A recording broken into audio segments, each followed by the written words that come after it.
내일로 예고된 이용수 할머니 기자회견에 윤미향 민주당 당선인이 참석할지 여야 모두 예의주시하면서 촉각을 곤두세우고 있습니다. 이런 가운데 여야는 오늘부터 21대 상반기 원구성 협상을 시작했습니다. 국회 연결해 알아보겠습니다. 이승배 기자. 네, 국회입니다. 내일 이용수 할머니 기자회견장에 그동안 두문불출했던 윤미향 당선인이 모습을 보일지가 관심입니다. 나올 가능성을 어떻게 예상하고 있습니까?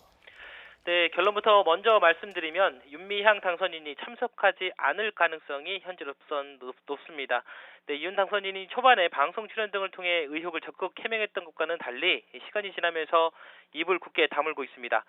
기자들이 연락을 해 계속해도 받지 않고요. 공식 행사 자리 역시 불참하며 잠행을 이어가고 있습니다. 이용수 할머니도 언론 인터뷰에서 윤 당선인을 배신자로 지칭을 하는 것을 보면 기자회견장에 나오지 않을 거란 관측에 더 무게가 실립니다. 민주당 내부에서도 할머니 주장을 그대로 받아들일 수도 없고 그 자리에서 반박할 수도 없어서 윤 당선인이 참석하지 않을 거라는 얘기가 나옵니다. 일각에선 이용수 할머니가 최근 갑자기 건강이 나빠지면서 기자회견이 연기될 수 있다는 말도 나오고 있습니다.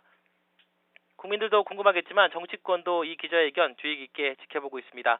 특히 민주당은 사실관계 파악이 먼저라며 신중론을 유지하는 가운데 당내에서 공개 사퇴 요구가 터져나오면서 이래저래 마음이 복잡합니다. 이해찬 대표까지 나서 입담석을 주문하며 수습이 나섰는데 검찰 압수수색에 또 분위기가 뒤숭숭해졌습니다. 정부 부처 조사 결과를 보고 징계 여부를 판단할 생각이었지만 검찰이 관련 자료를 가져가 행안부 조사가 늦어지고 있기 때문입니다.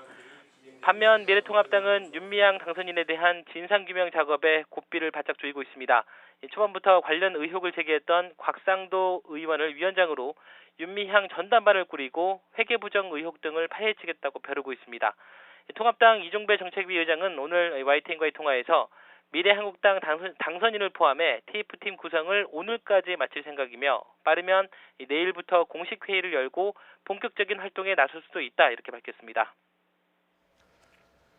21대 국회가 곧 시작되는데요. 여야가 오늘부터 원구성 협상을 시작한다고요? 네, 21대 국회 시작이 이제 엿새밖에 남지 않으면서 여야가 쉴 틈이 없습니다. 가장 먼저 상반기 원구성부터 꾸리는 것부터 서둘러야 하는데요. 이를 위해 더불어민주당 김영진, 미래통합당 김성원 이렇게 여야 원내 수석 부대표가 오늘 오후 3시 반에 국회에서 만났습니다. 상견례를 겸한 자리여서 첫 자리여서 구체적인 상임위원장 배분에 대한 요구는 없을 것으로 보이지만요. 여야 입장차는 분명합니다. 민주당은 여야 의석수가 177대 103석으로 국회 구도가 달라진 만큼 이를 반영해야 한다 이렇게 주장을 하고 있습니다. 민주당 김영진 원내수석 부대표는 YTN과의 통화에서 상임위원장 배분도 과거의 관례를 따르기보다 민의가 반영될 수 있도록 원점에서 논의해야 한다 이렇게 밝혔습니다. 반면 통합당은 아무리 의석수가 많다고 해도 기존 관례를 무시해서는 안 된다고 반발하고 있습니다.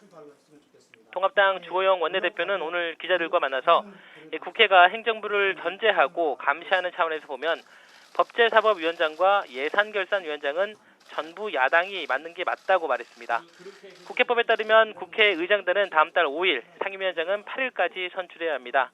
하지만 법사위 체계자구 심사권 폐지 등 국회 개선안을 두고 여야 간 이견이 있는 데다가 특히 앞서 말씀드린 대로 법사위와 예결위원장직을 놓고 팽팽한 줄다리기가 예상되는 만큼 기한을 지킬 수 있을지는 미지수입니다.